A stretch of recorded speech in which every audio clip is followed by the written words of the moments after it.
Welcome back to the FantasyLabs podcast. This is Bryan. I'm here with Jay. What's going on, dude? How's it going, Bryan? Just, hanging out, watching some late night MLB, getting ready for this podcast where you can go ahead and intro the topic for everybody.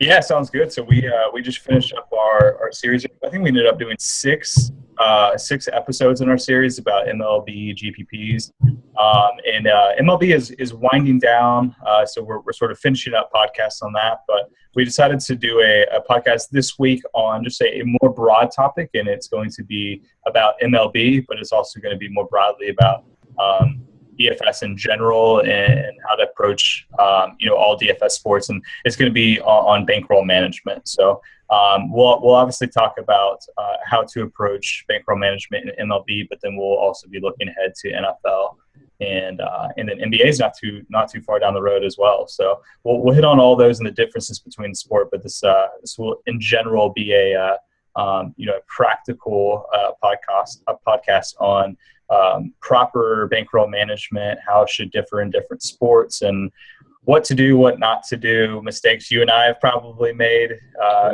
the beginning of our DFS careers and all sorts of stuff like that. So that's the plan. Sound good to you? Yeah, sounds good. What do you want to start with? I guess general bankroll management. I don't even know. I've done like a few segments on bankroll management, and I still don't know if there's just a surefire one-size-fits-all strategy for any type of player. Right. Yeah. So, and I think that's sort of the most important point that I want people to take away from this podcast. That's in my notes I have that underlined, italicized, bolded, everything. Is that bankroll management is not it's not a one size fit all. Honestly, if you Google bankroll management DFS or bankroll management whatever, you're going to find a lot of articles that say invest 80% of your cash games. 80% of your bankroll into cash games and 20% into GPPs. That's sort of the one size that fits all. And I think that's DFS playing is just a lot more nuanced than that. And I think that if you're listening or you're subscribed to the FantasyLabs podcast, you're sort of deep into your game. You've invested into your game. You want to know a little bit more than that. So I think there's so much more that goes into it than just the regular 80-20 split. It doesn't necessarily work for everyone. I think. Right. One thing we've talked about on these podcasts, especially in the GPP podcast and in a variety of podcasts, is that people are different players. You approach the game differently. I think you and I, the reason that we do these pods together is because we sort of think differently. You're more of a cash game player, I'm more of a GPP player, and as such, we should not handle our bankroll management the same. One size does not even fit all for us to. Let alone for the industry. So I think that's the most important thing is that there's no one size fits all for bankroll management if you're a player. Yeah, and we can go into some specifics of why that's the case, which we'll talk about. But, there's just so many factors in bankroll management for DFS, the sport you're playing, the tournament. If you're a better tournament player, you're going to want to play less. It's just really hard to kind of give blanket advice because it's not going to cover everything. And it's not going to work for everybody, like you said. So, and I think two other factors that a lot of people skip over are game selection and then diversity within your game. So, we can get into this more too, but it's from anything from, playing certain tournaments within your means and then playing, $5 head-to-heads compared to one $25 head-to-head. If you're only getting $25 of action that night, stuff like that to kind of diversify, mitigate your risk a little bit, which is really crucial when you're starting and trying to build that bankroll and grow it. Yeah, that's a great point. So let's get into the meat of that, Jay. So let's start with cash, and then we'll work our way to tournaments and the bankroll management of that. Cash game, if you want to invest most of your bankroll into cash games, or let's say you want to be primarily a cash game player, you want to, you deposit money into DraftKings, kind of whatever site, and you want to primarily play cash games, what would you say to just a beginner or someone who's playing cash games? What is, as a cash game player, what is the most important things that you've learned? I think it depends what stage you're at in DFS. If you're seasoned, if you have a big sample size. When I first started taking bankroll management seriously, I downloaded my entire game history and could see, okay, I'm winning at this clip. How much should I be betting? This is majority cash games.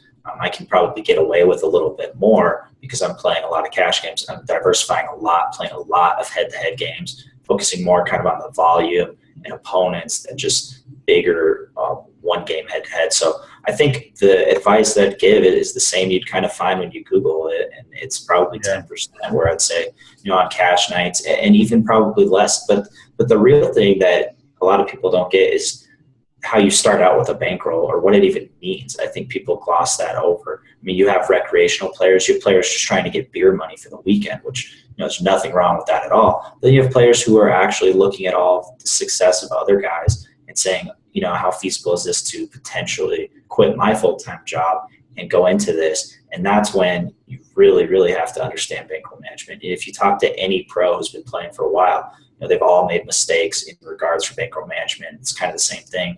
You have to be incredibly disciplined on a night-to-night basis. And then I think at that stage, if you're at that level, you're going to have a game history. So on the other side, I think it's really, really important to track your games and kind of see your win percentage, your ROI, what games matter to you. And then that will obviously also distinguish if you're more of a cash player or a tournament player.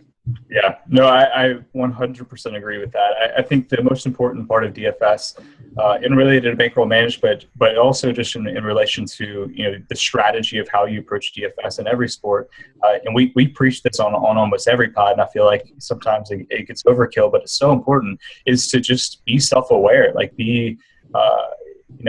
understand what games that you are good at and which games you struggle in, and know that it's okay. Like, not everyone is good at both cash and GPPs, and some people are better at different stakes. Some people are really great single entry players, and some players, really strive and thrive in these multi-entry GPPs. And there's no shame in any of that. It's just about knowing yourself. So, if you look at an example, and a lot of people, when they're talking about bankroll management, it goes into poker, it goes into other aspects of investment. And a lot of people talk about the Kelly criterion or the Kelly formula, Kelly strategy, whatever you've heard. And it's just pretty much this formula where it's the formula breaks down, you have your bankroll, and then it has all these factors, these variables in the formula of your expected odds of winning, and all the stuff that goes into how much you should bet on that thing. And you go into even just a hand-by-hand basis on poker, but a lot of people in DFS try to adapt it of how much should I invest in this night based on my expected odds of winning. And I think the most important thing is, what are your odds of winning? That's where it comes down to it. People focus on these formulas and this 80-20, and it really comes down to, what are your expected odds of winning the contest that you're in? And you need to figure out what contests you're better at, in what contest you have a leg up on the field, and then really shape your strategy, or the Kelly strategy, or whatever formula you use around that data point.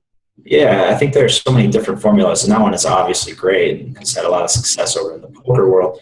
I think the problem with a lot of players is that they don't even care about a bankroll management system.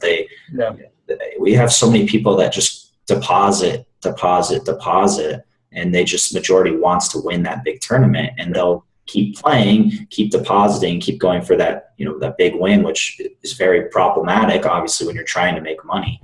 It's not a sound strategy. Obviously, you can make a tournament by doing that, but it's just highly unlikely, and you're, probably going to bleed a lot of money doing so. So I think before you even get into the 10% or whatever, the 80%, 20% split of that 10% in cash and GPPs, you have to understand what your bankroll really is. Because if you're just throwing in $100 every week, you're just going to lose long term. It's not a smart strategy. So I think you want to actually have your bankroll. And the thing with pros, a lot of pros come from a poker background. So that's why they have such a big edge. I mean, there are other reasons too, of course. If they're successful in poker, a lot of the same principles carry over. But bankroll management is huge, and they have that discipline. They've experienced those highs and lows with just finances that people, working normal 9-to-5s and playing DFS for fun have no, they don't experience those highs and lows. Having that much money on the line in a single day, having missed free throw shape your night, and kind of tilting after. So you look at all these pros, and they're very disciplined for a reason. But at the same time, there are a lot of pros where it's kind of hard to gauge what their bankroll management is, because I think when you reach that certain level, a lot of these guys are just trying to get a lot of action. So it's not necessarily the same. And that's such a small percentage that you don't necessarily want to emulate a guy with a big bankroll with their bankroll management. You want to emulate the guys who have built their bankroll with a normal, starting investment. Right. Yeah. It's sometimes tough to look at the pros in this example, just because you're right. Like if the pros are maxing out every tournament, it's sort of hard to see what their bankroll is. It just seems like the bankroll is everything. But that's because that their percentage of their bankroll allows them to do that. Getting a little practical into cash games before we get into tournaments, Jay. What are the different ways to diversify yourself within cash games? We have head-to-heads. We have, 50-50s. We have like even just 3-mans that you can post. And what do you think is a good, like, is one of those safer than the other? And, do you prefer to put, like, if you're going to put 10%, you prefer to put 8% of that into head-to-heads and then, distribute it that way? Because, more so than just like 10% and 90%, there's different contests. There's a million different sort of ways you can play. And that's sort of what we're talking about. And even within that 10%, you can break it up into different contests. Yeah, and I've talked about this a bit before, and I think this just gets continuously so overlooked, is this plays into game selection, which I think is huge. And I understand when you get to a certain point, when you've made some money, you're experienced, you're not just going to go sit all the $1 games. At some point, you're going to have to play the best players in every game if you want to get that much action. But until then, there's no reason to play these 20-person 50-50s or even 50-person 50-50s when some sites have large double ups, where you're diversifying your opponents more, and that median is lowered by the more players in it. So a practical example is Week 1 NFL.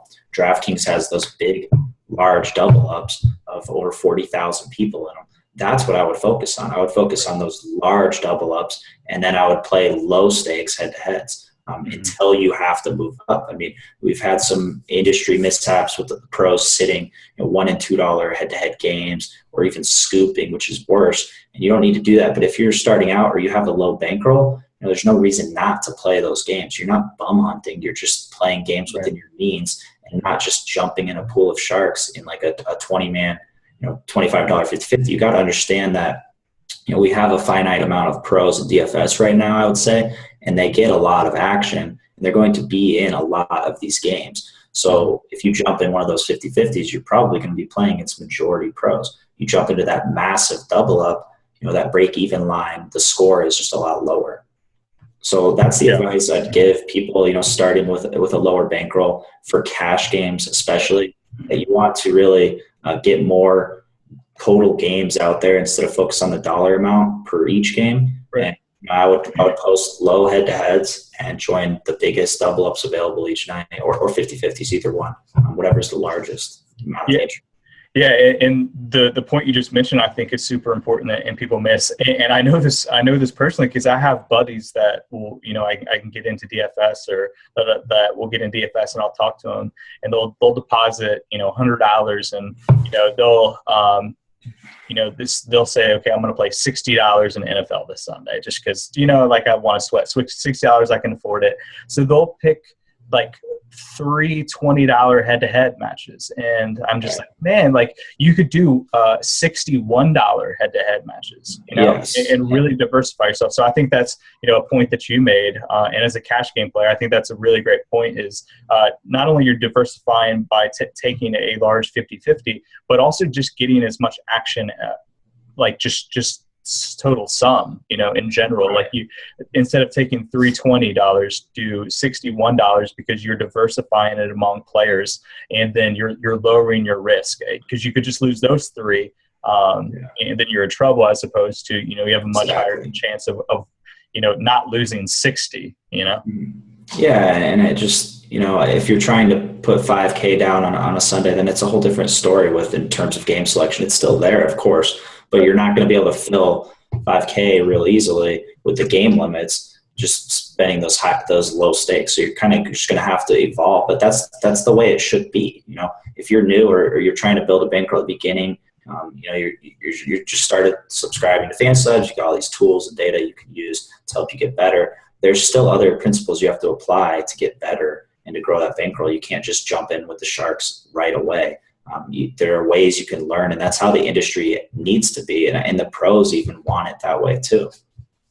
Yeah, and going back to just expected odds of winning, in this formula, just an easy way to think about it without getting into the nitty gritty of a crazy formula is just by what your where you would guess your percentile rank of your lineup would be. So, and that just means, just like across the industry, if you think that you could beat out 55% of the people, that's sort of is the difference between a head-to-head and a 50-50. If you have a lineup that's in the 55th percentile, you are going to win all of your double ups. You're going to just get all of those. You're going to win. Whereas in head-to-heads, you're only going to win 55% as opposed to 100%. But the cool thing about head-to-heads is that if your lineup's in the 48th percentile, you still win 48% of those head-to-heads, and you're only slightly below for the week. Whereas opposed to if you enter all of those in double-ups, you lose all of your money. So even within those two, it seems fairly obvious, but it's something that people miss. Head-to-heads are just riskier if you're playing a lot of games. Yeah, for sure. But you're right. Yeah, at the same time, if you're playing head-to-heads consistently, you're a winning player, you've tracked your history, you win 57% of the time, let's say. Then, it's plus EV to diversify your head-to-heads and your 50-50s. Over the long run, you're going to see profits, and that's something you have to do and play a lot of games, get more opponents, and so you're not going to have those horrible nights where you're less likely to have those horrible nights where you could say GPPs, if your players don't hit, you're not getting $1 back because it's the top 20-ish% that cash. So I think one thing you could do is if you are playing cash games, low stakes, and you do like your strategy and you like how you break down players and you're just kind of getting consistently beat in cash games, but like 2 nights a week or one night a week, your score is in the top 2% of a 50-50, then you might be a tournament player. You're a GPP player. Like if you suck at cash games, then either fix your strategy or utilize that in tournaments. Right. Contrarian. If you're playing 50-50s, the best part about it is you can see percentages owned. You can look at other people's lineups. If your guys are 2% owned, then you're probably a tournament player. Yeah, there's only so many players each night in cash. There are a lot of in-depth strategies that come into building a cash lineup. Those 2-for-2 switches are what can make someone profitable and not profitable. But if you're consistently seeing these guys oh, how did I miss this guy who's 60% owned in MLB? It's okay, and there's nothing wrong with that, but you're playing the wrong game. Yeah, exactly. And this just goes back to just being self-aware and figuring out where your game is suited to. And again, there's no shame in being a tournament player or being a cash player or being good at one or the other. I'm not as good in cash games as other people are. And I have no shame in that. I just sort of identify that and put my bankroll according to that information. So it's sort of a segue into tournaments. I'm curious your thoughts on these sort of in-between games. I think a lot of people, they hit the DraftKings or FanDuel lobby, and sometimes they'll sort just by, they obviously auto-sort by the featured tournaments or the featured whatever. And sometimes those are the huge double ups, and most people just sort by guaranteed prize pool money. So people are really familiar with, the big prize pools or the head-to-head lobby. And there's all these sort of just small 3-man games. There's just a 10-man GPP where the top 3 win, where they're just sort of different odds, different way to approach bankroll management that aren't super tournament. You're not in a 50,000 person tournament, but you're also not just in a single double up. It's sort of the in between. What are your thoughts on those 3-mans and sort of working your way up to tournaments? So theoretically, it's a great idea. I think 3-mans are one of the best plus EV ways to make money when you get into it.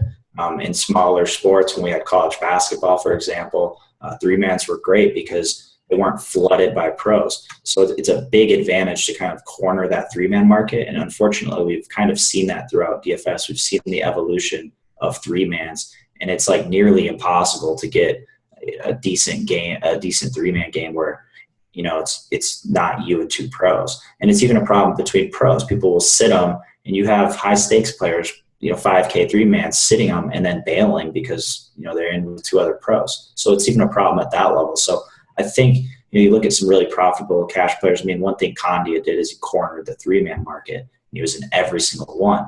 And I'm sure that was his highest ROI game, was the 3-man. I mean, he just smashed them because you get all the fish. So I think it's like a catch-22. They're good. I think it's fine to play, but at the same time, if you're going to if you don't have an edge over these players that you see in every single 3-man, then I wouldn't join them.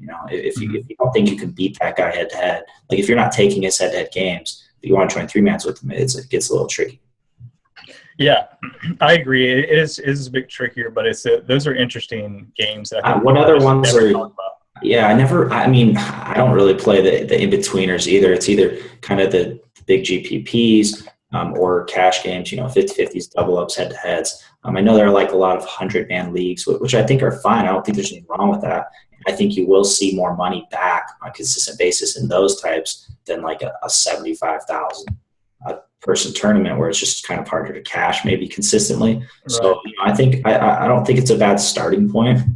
You're obviously not going to get the large cash prizes right away, but I think it will kind of develop skills that you can use in those large fields.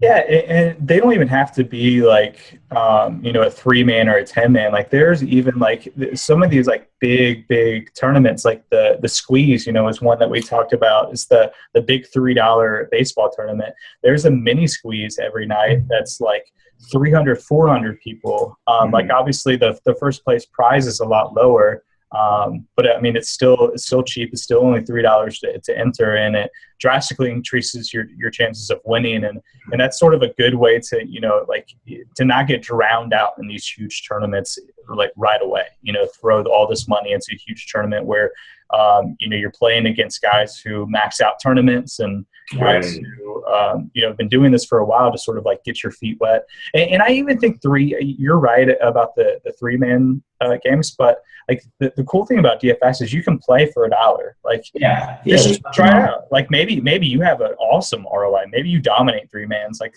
you can try it out for like, one a day for 20 days, and it's only $20 investment, So I think that's the cool thing about DFS is you can easily figure out where you're good. Yeah, I mean, you track your games and you build a sample size, and you want to do that within your bankroll. That's kind of like the whole gist of everything. It's like you don't just want to deposit every week. So if you do feel like you're a losing player, scale back your action a little bit, or learn different strategies. Better yourself as a player. Really focus on that bankroll management and find something you're good at. We've talked in the past on some of our tourney pods about maybe attacking those late night tournaments that a lot of people don't even join. So you're playing guys that maybe get off work late. They don't have time to make lineups for the main slate. They get off work late and they're not doing that much research. You can have an edge there potentially. There are a lot of ways to get edges throughout DFS. For sure. Okay, let's move into tournament, and we'll. I don't think there's not a super amount of different sort of tournaments like cash games is a little more nuanced in game selection, but there's different stakes tournaments, different sizes. So I think there's a little bit we can talk about here. And then, one thing I do want to mention is just like qualifiers and satellites. I think those are sort of important that people don't talk about. Okay. Let's start there. That's an interesting subject. All right. Yeah, qualifiers. Qualifiers. So I'm a guy, I'm notorious for just not joining queues. I love building my bankroll. I hate throwing away money. Right. And you look at the rake for these qualifiers, it really, a lot of it comes down to a few things. How much are you factoring in your enjoyment of the package? Like, is going to the Playboy Mansion a big time incentive for you? And it's pretty awesome, obviously, it's a great, but like those things are priced up a little bit. The rake is higher. You see a lot of people blow a lot of money in qualifiers. I mean, it's a really easy way to just bleed money. So I think it depends where your bankroll's at. If you're financially stable and you really want to go to these events that are, no doubt, they're really cool, they're really fun, but you're going to probably pay for them, maybe overpay. You could say a lot of players do. So it matters with that. Can your bankroll manage, deposit, just blowing these qualifiers week by week, especially in NFL? There's some big ones. So I think it's not the best plus EV decision if you're trying to build a bankroll. I think if you've established a bankroll and you want to throw some entries in here and there, just like you would do a GPP, that's totally fine. It's a way, even like a lot of pros lose money. They can cash these, because everybody cashes, of course, but I think a lot of people would be really surprised how many players are down with the finals. Yeah, by the time you've thrown in all of these qualifiers. I agree with your assessment on it, and it's not something I invest a lot of money in either. But even there's qualifiers and satellites to like bigger tournaments. Like you can throw in like $2 with 1,000 people to try to get into a like $300 tournament or something. I would recommend the satellites. Absolutely. I mean, more than anything, you just want to play within your means. You want to still apply bankroll management. If you're going to focus on Qs one night, then just scale back your action a little bit, because you're likely going to lose the Q, or you might get the value you want out of it. I mean, there are Qs where only first place even gets money, and nobody else does. So it's just not a plus EV decision all the time. I understand that's where the big money comes from, and a lot of players have made a lot of money doing that, but it's a lot more difficult. Yeah, it is 100% difficult, and those are just tough contests, and I think people don't necessarily realize, and this is something to think about, is probability is something you multiply. You can't just like add. So like if I have this chance to win this Q, and then and then I can get into this tournament and win this. Like if you have a very, very small chance of winning a satellite to get into this tournament, and then you have to multiply it by your probability of actually winning said tournament in order to like. That's the point of, I think, of getting into that satellite, is to then get into that tournament and win it, and probabilities are multiplied. So I think a lot of people don't think, not only do I have to win this, but then I have to actually perform in that tournament. And there's just so much variance in tournaments in DFS that I think for so many people, I would say for, 98% of people, these satellites are just incredibly negative EV. So I don't think they're bad in theory. Again, this is being self-aware, but I get worried about people, throwing a lot of money into these satellites. Yeah, for sure. And this is my take, because we're doing a bankroll management pod. Like if you want to go throw a lot of money and try to go to the Playboy Mansion or go to the mile where there's $1 million first place prize, go ahead. I don't care at all. But like if you want to be disciplined and build and grow a bankroll and attack these plus EV situations, find an edge, that's just something I wouldn't look at until further down the road is all. Of seriously committing at them, just knowing you're going to bleed a lot of money to get a seat. Yeah, we're not discouraging those live finals. I think there's a lot of value to those. I was more talking about these like satellites where you like $1 into like a $200 tournament. But I think these live finals are cool, and if that's something that's really valuable to you and something like you just really want to experience that, and you have the means in your bankroll to do that, then more power to you. I think that's they're very cool. Just tournament strategy in general. So I guess I'll start with my thoughts, Jay. It's sort of similar to cash games. I think the most important thing that people don't necessarily think about is, are you a better, and you can even break it into like large field tournaments or single entry tournaments. And I think these are different skills. Like being a cash game player and being a GPP player are different skills. But I think within tournament strategy, being a single entry guy and being a multi-entry guy are different skills. So I think a lot of bankroll management as a tournament player is guided by which one you're better at, because let's say I'm going to put $1,000 into tournaments on a Thursday night or whatever it is. Depending on what I'm skilled at is going to be how I approach where I put, whether I make a single lineup and I enter it into the $300 monster, and then, put a couple lineups into 25, or if I'm really good at multi-entry, you can max out the squeeze for $450, and then, throw some lineups into the 25 and get up to $1,000 this way. So I think bankroll management for tournaments is something that people don't think about. They just sort of like, okay, I've made like 25 lineups. Let me just click here, just get into all this action. Whereas that's just, it's not really, I don't think, the optimal way to choose tournaments. I think you have to figure out whether you're better at creating a single entry, or whether you're better at sort of the exposure game and the predicting ownership and varying your lineups and creating a core, which is the skill of a multi-lineup, and varying your bankroll in that way. Yeah, for sure. And I think eventually, you can get to that point where you're doing both, focusing on all stakes and single entry and multi-entry. But yeah, you're right. I think regardless of if you're focusing on single entry or multi-entry, I do think if you are strictly a GPP player, just with the variance of GPP players, the difficulty of cashing, that you do want I would say, significantly lower percentage of your bankroll, your true bankroll, each night. So, I mean, it's not like, okay, you deposit $100 or you deposit $50 and throw 2 entries in, 25, the slam or whatever, depending on the sport. And then you just deposit another $50 just like that. I mean, if you keep doing that, then you don't have a bank. I mean, it's got to be like a legit bankroll of disposable income, something you can lose, unless you want to go to Gamblers Anonymous and just blow your life saving on qualifiers or whatever. But like, it has to be a number. I think that's the most crucial part. And then you can get into, all right, single entry, multi-entry. But either way, this percentage is going in because I'm unlikely to see as much returns on a consistent basis. So the big thing with tournaments is you have a more appealing ROI, right? But you're just not going to get it that often. So if you bet too much, you run into cold streaks. It's variance. And that's where a lot of pros have a big advantage over new players.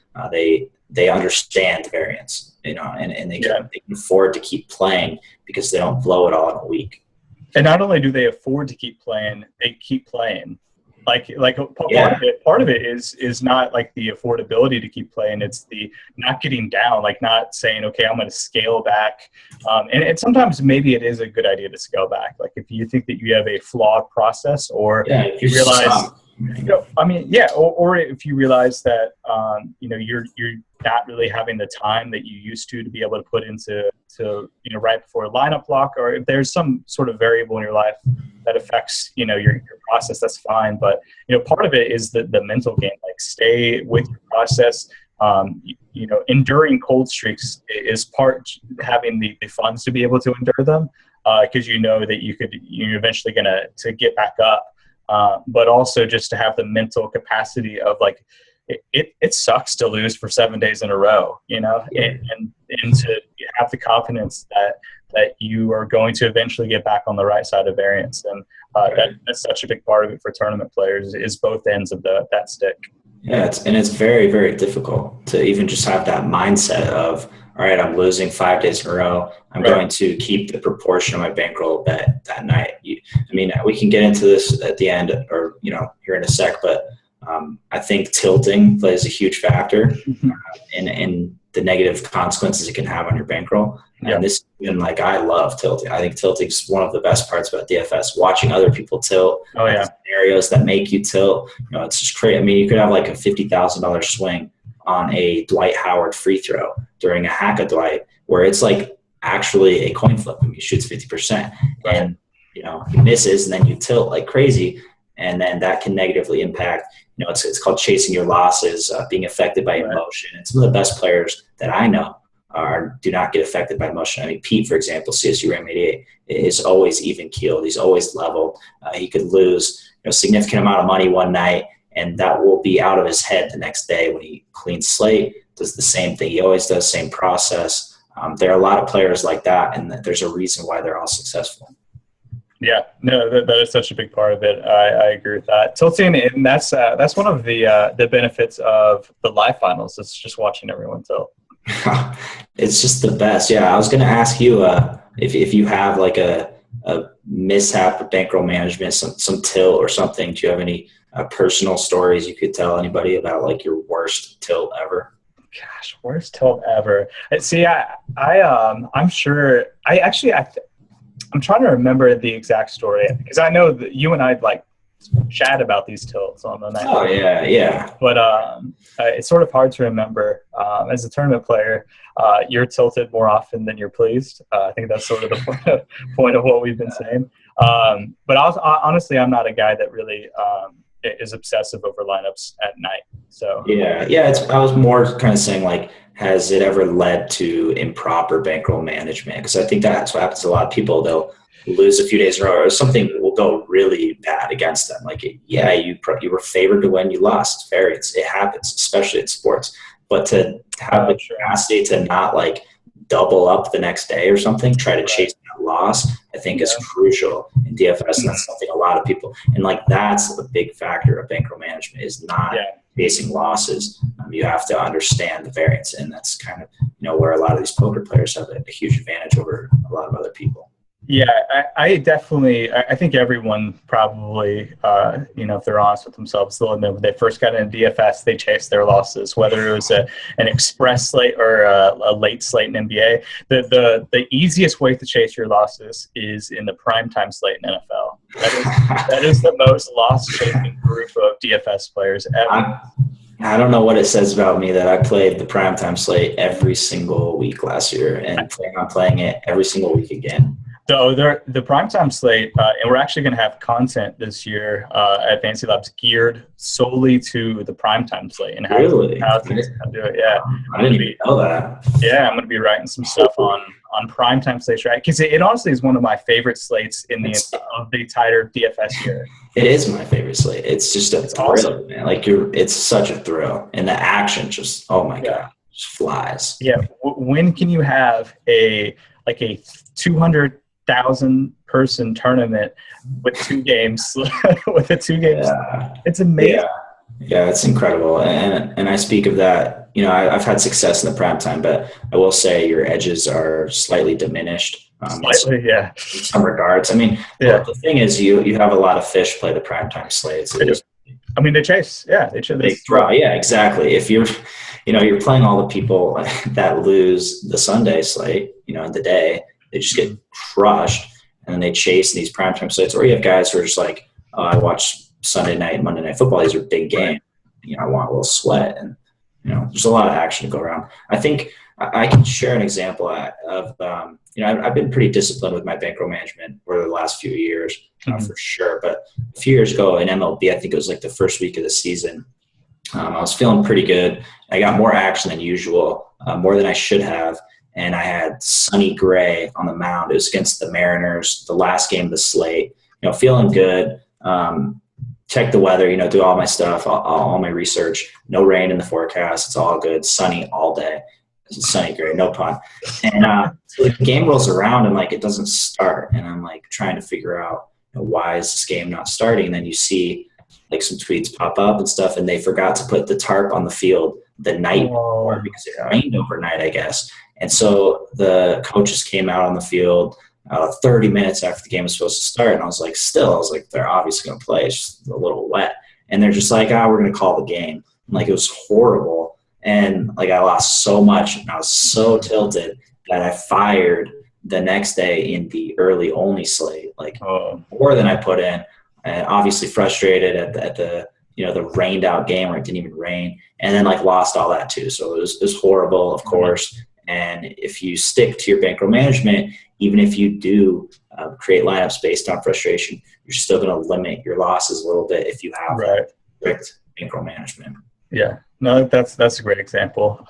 Anthony Davis says hello. Anthony Davis is a great example of that when he gets injured and then you chase in the late night slates in NBA. It's tough. I mean, chasing losses is a real thing, and emotion. It's a real advantage to make wagers in DFS without emotion and not with an ego, and make plus EV moves in every area of the industry. That's those are all considered advantages, and the best pros are, immaculate at these. Yeah, and the pros get tilted too.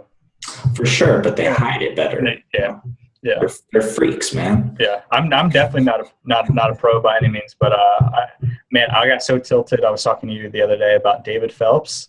Oh my gosh, I think he missed a catch, like a little scoop catch at first base, and it was a fielding error, and then he got pulled in the third or fourth inning. Yeah, and this stuff happens all the time. Your running back tears his MCL in the first quarter, and it's just variance. Yeah, it's just variance, and then you chase. Yeah. Yeah, you just can't chase. You have to understand that variance in sports is high, and that's the whole point of bankroll management. If you win at a 62% clip over the course of your career, you wouldn't need bankroll management if there weren't variance. Right.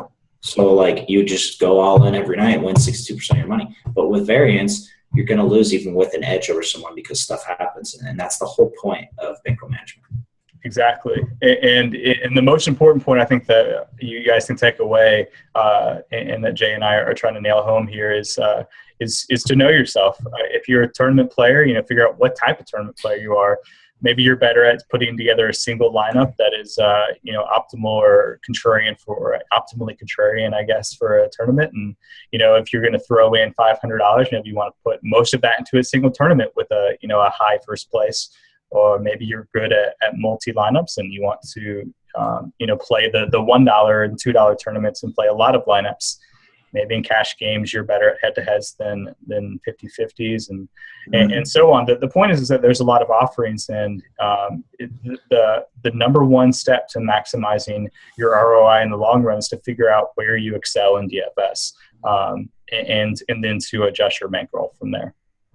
Right. Yeah. I can't stress how important it is. It's something that a lot of people just don't care about. They just, want to win so badly and so quickly that it's not a factor. But you talk to a lot of players who've had a lot of success in this industry, and they'll stress the same thing. It's a really big factor. So I think it's important to, like you said, know what type of player you are, kind of figure out what your actual bankroll is. I don't want to leave with a hard rule of saying, bet 10% every night. Yeah. I realize it's different for a lot of people. But you got to have something in place to kind of keep this variance on your side.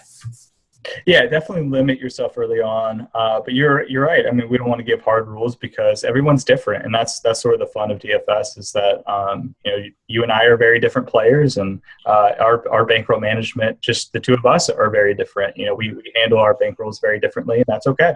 And our listeners should as well. So if a hard and fast rule every single day and you play the exact same thing works for you, then by all means keep that. If you need to adjust, then adjust, but for sure. Cool. Any last thoughts? I think that's it, man. I got everything out. Yeah. Yeah, I feel good about that. I'm scared for NFL Week 1. My running backs definitely going down. Oh yeah. That's something I guess I didn't talk about as a cash game player myself. I've been going back and forth the last couple of weeks. I'm a one lineup player strictly in all sports. Oh, sure. Okay. I'm definitely. So I'm hedge life. I like to. Pete's hedge life too. Pete will roll 30 lineups week 1. He won't. But so this is something I'm exploring. Something I might do this season is roll 2 cash game lineups and get a little more action than I probably would. So that's a way to hedge. I'm not sure if I'm going to do it yet, but that's something that I'm definitely thinking about. Yeah, and the exact same point stands. Know yourself. If you are amazing at putting together a cash game lineup and you're in the 70th percentile, please don't hedge. Yeah, exactly. You have no reason to hedge at that point. Stick to your one lineup. If you find that you're sort of in the 50th percentile, you're pretty good at identifying chalk, but you just want to minimize your weekly risks, especially if you're putting in a lot of money because NFL is only 17 weeks. Then maybe a hedge putting into cash lineups is for you. But again, it's sort of important to figure out where you stand as far as your DFS play goes. Right. I love hedge life though. You should join the club, man. Yeah, I'll think about it. I'll be honest. The only reason I'm contemplating hedge life is because of injuries in NFL. Okay, that's fair. Running back. So my hedge life would be something what I would probably do is do my main lineup, the one I make first, which I love always, and then say, okay, this running back, Le'Veon Bell is probably going to tear his MCL. So in my other lineup, I'm going to do a 2-for-2 swap and just swap the quarterback and running back. I think wide receivers, I have a pretty good grasp on them. And, those are the money makers for sure. So I'd probably leave those the same. So it's a small hedge for me that I'm considering, and that's just to limit some risk in case of an injury. Sure. Yeah. So it's less of being unsure of your identifying plays and just more of the injury bug, which you're right, it can ruin a Sunday afternoon. First carry, a guy goes down. That's a good point. Yeah, for sure. I hadn't thought about that. Okay. I guess one thing we can mention real quick before we leave is Bales and I did a podcast on introducing the new NFL tools. That's really cool. Go listen to that. It's on YouTube. Go watch that. Bales did tutorials for all of our new tools and data. All of that's really cool. What we talked about on the pod is some of the new content and pods we have going on. One of them is going to be one that you and I are doing. It's going to be on Thursday nights. And we're not going to give too much away, but we'll say it's all about ownership for NFL. And it's something that I don't think anyone's really doing. And I think it's going to be a really cool podcast that we're going to do on Thursdays. And we'll be out for that weekend. So I think that's going to be really cool. I'm looking forward to that in just a couple weeks. Yeah, I know. It's coming right around the corner. I got to prepare for NFL for sure. Yeah. Coming right around the corner, and I'll be winding down. But yeah, it's something I'm definitely excited about. We're going to put a lot of work into that one to make sure it's really, really good for you guys. Yep. So look forward to that. Definitely go listen to the pod with Bales, and and check out the Contrarian GPP lineup. I think that there's some still application throughout the rest of the MLB season, and some of the stuff we talked about is just general strategy for all sports. But we'll definitely in our ownership pod and in other pods talk NFL specific strategy because we're definitely headed that way pretty soon. Yeah, and make sure you watch the pods with Bales. 'Cause Bales, you can just listen to our pods, but you got to see Bales in action. That's right. Yeah, of course. All right. Well, everyone, thanks for listening. Jay, thanks, man. Yeah, thanks for having me on again. Yeah, dude. All right. So we'll talk to you guys a little bit down the road. See you guys.